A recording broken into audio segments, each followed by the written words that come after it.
All right, Joel Gausten here from joelgausten.com. As people who watch this channel regularly know, I've done a lot of New Jersey content lately.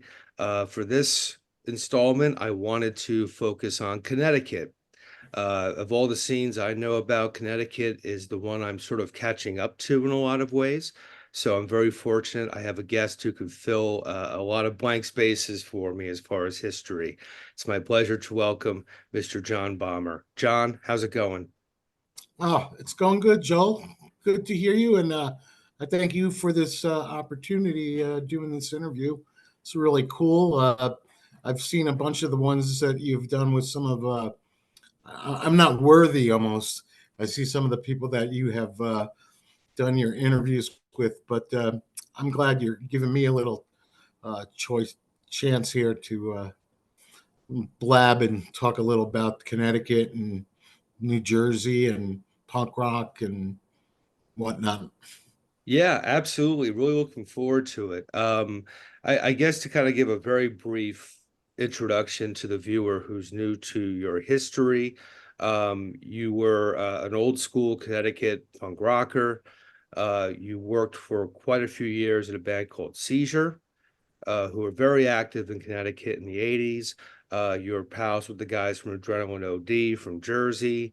You did a lot of shows at the Anthrax in Connecticut, which we'll get into pretty deep, I'm sure. You did a zine. So you're the perfect person to have on because, as I said, Connecticut in a lot of ways is a scene that I'm not as familiar with as some of the others. So this will be a nice deep dive. I'm sure it's going to go really well. But to kind of set the table, bring it back to the very beginning. As far as yourself, when did you first become involved in what would later become, the hardcore punk scene of the 1980s? Um, I would say I started to go to shows like back in the 70s when I was in high school. I went to Stanford High in Connecticut, and there wasn't too many people that were punk rock in Stanford High. Probably like maybe zero, except with the exception of me, who was a person who, I mean, I knew of the at a certain point around 70. I graduated around 78, but at that around 77, I knew of the Sex Pistols, and people were talking about it. You got Cream magazine, and you could read and see those pictures, and the Ramones, of course. And then when I got old enough to go to some bars, and the drinking age was 18 in Connecticut, and I was like about a half hour ride from the border in New York, and I would go to Portchester, New York, and there was a club called Detroit's in Portchester, and that's when I saw all of my first real punk rock shows. I'm talking about the Ramones, the Plasmatics, David Johansen. There was I'm going to probably forget a bunch, but that was my first exposure, because all these bands had not gotten that big at that time. So there, David Johansen, you could see hanging out at the cigarette machine and in the club, and the Ramones were playing there a real lot because it was very close to New York, and I guess they got along with the owners, and they would play there quite frequently. But then a change did occur, like at the end of the '79, the Ramones blew up. The band that I was watching in the freaking bar, suddenly I see them at the Palladium in New York, and I was like 1988 New Year's Eve, and they showed the movie Rock and Roll High School before the Ramones played, and then I saw the Ramones play probably one of the best shows I ever saw. And a funny thing about that show, and I always joke around because my friends, none of my friends went with me, and they said, "What are you doing? You're going to see this band? You're weird." And they started to get into like harder drugs and whatnot, and I thought that maybe they were the ones that were weird, and that's when I kind of separated from. I refer to them as my Beavis and Butthead friends, Right. and started getting into punk rock. And back in those days, I was kind of a loner and going to a lot of those shows by myself. Although I did go to some of them with my friends. Um, but even before that, around high school, I saw some of the greatest shows in the world. I saw most of the Black Sabbath MSG shows.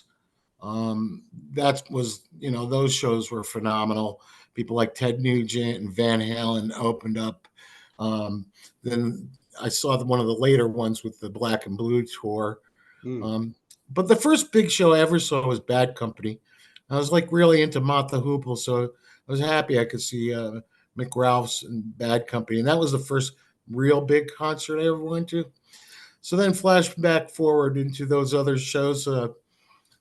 I would hang out there at Detroit's and Portchester and see a lot of crazy shows. And then I mean, I was into, not only punk rock, everything the same was the same to me back then. It wasn't punk rock and rock and roll and new wave. It was all the same. I would be seeing Leslie West and Mountain one weekend, and then the next weekend I would be seeing, the Pretenders or something. And this is in a small club. And then further on down the line, I started hanging around this other club called the Left Bank, and that was in Mount Vernon, New York. It was a little farther than Detroit's and Portchester, but I would say the greatest shows I ever saw in my life were at the Left Bank in Mount Vernon. I mean, off the top of my head, I saw the Plasmatics there, the Revillos. I saw Killing Joke. I saw a Gang of Four. I saw the Dead Boys. I mean, the list goes on and on at the Left Bank, because that was really the best club and where I saw the best shows in my life was at the Left Bank in Mount Vernon, New York. And it was a real classy place because it was an actual bank that was converted into a rock club. And the stage was beautiful. And they had these really ornate ceilings, tin ceilings. I saw the Cramps there. There's a really great picture of that show that I went to with Kid Congo and Lux and Ivy. And the other thing about the Left Bank too, and this is a thing that's lost in my mind, especially with big shows, is part of the Left Bank were the DJs in between the shows, and people danced to the DJs in between the acts, let's say. And there were DJ nights too. And then the DJs would play after the show too. And that was a whole part of the scene. And things weren't segregated as much in that at that point too. Like I said, it wasn't punk. It wasn't everything was the same, punk and new wave. People, there was no mindset of these. It was only till later years that everything got pigeonholed and Mm. broken out, in my opinion, uh, with all that kind of stuff. So I've been When blabbing. I'll let you. when did you make that transition from being, a participant in the scene as far as going to shows to being in a band and doing shows yourself? Well, I mean that of course all started at the Anthrax, and then I guess the next club after the Left Bank I'll go into um, is Pogo's in Bridgeport. Um, that I was at that point, I still did not play. I never even touched an electric guitar, but at Pogo's too is where I would say I saw all the great hardcore bands. Um, I mean, I saw the Misfits at Pogo's. I saw the Bad Brains at Pogo's. The list is tremendous. It's like the Angry Samoans. There were so many shows. The Gun Club, um, and at that point, uh, the Anthrax didn't start at that point, but it was just starting to start. And that all became because I had these two friends, Brian and Sean, and those are the two guys that ran the Anthrax Club, basically. And were they were my best friends, both of them. And one of the reasons why we became best friends is my friends from high school knew of these two guys, Brian and Sean, and they knew about me and my crazy musical tastes. And then we used to hang out at this bar, and I would play tapes like, I'd make mixtapes of stuff like Soft Cell, and that comes to mind. And I would throw some punk rock in there. And this was at a real rednecky mainstream bar that in Stanford. But my friend said, "You got to meet these guys because you guys are into the same thing." And I met Brian and Sean, and we hit it off as friends, and we became great friends. And Sean and Brian are brothers. At I guess to start it off, Sean went to college out in Salt Lake City, and he did shows at his fraternity, and he put on some legendary shows out there with this at his fraternity house. He put on Minor Threat. Um, I want to say the Massacre guys were the guys earlier before the Descendants. I think they played on that gig with Minor Threat. Um, and they played at other shows. And Sean even went out to California and saw some of the shows out there. And so he came back, and Brian was going to Pratt University as an art student. And they came up with the idea that they would start an art gallery slash music scene club, and we would do it in Stanford. And it was just the two brothers and me. And I was just kind of tagging along and going for the ride, basically. But they did a lot of the heavy lifting as far as finding a place to do it, opening a place, excuse me, and making making a storefront into an art gallery, and then turning the basement into a place where bands would play. And so I brought on the side over here. I have the book, and I guess the first show it is June 25th. Coincidentally, it was a members only show, and it was like a party or something. And then June 26th was another one. But then Saturday, August 21st, 1982, the band, the Moberlys, played. And they were kind of from Seattle. And there's a guitar player called Jim Bassnight who still is active musician. And I consider him like a pop rock musician, but solid and one of the best. And Cryptes also played that show. And Simon Chardier, I hope I'm not messing up his name, from Simon and the Bar Sinisters, and he's a solo act out in Coney Island. He's one of the greatest guitar players in New York. He was in another band, Joey Miserable and the Worms, I believe. And they played that show. So they were the first bands to kind of play the Anthrax. And then later on, some Connecticut bands played there. And so that's 1982. And then we went into 1983. And there were shows that I know I was at, but one of the things that went on in these shows, and I'm not going to say I have any regrets about it, is we were fueled by cheap beer and, smoking a few things and whatnot. And I'm talking about a lot of cheap beer. And we used to really, really, partying was part of that whole scene in the beginning there.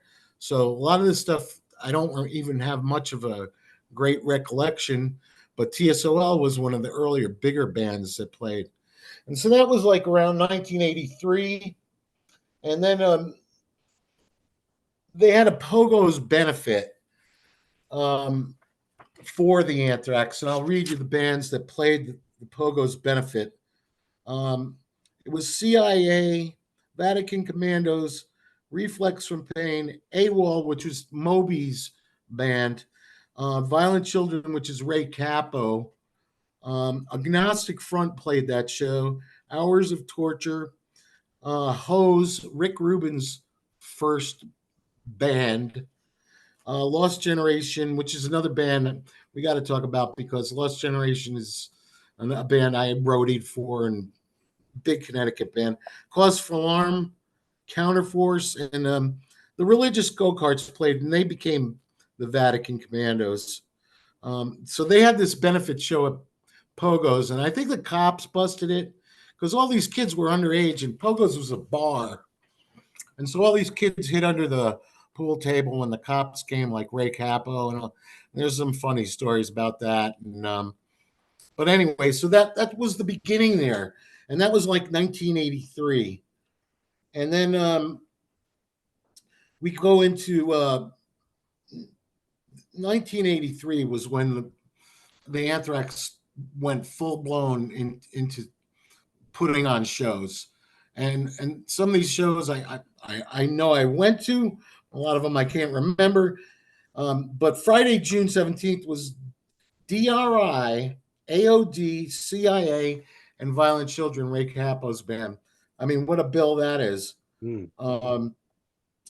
I remember when Hose played there again with Moby's band.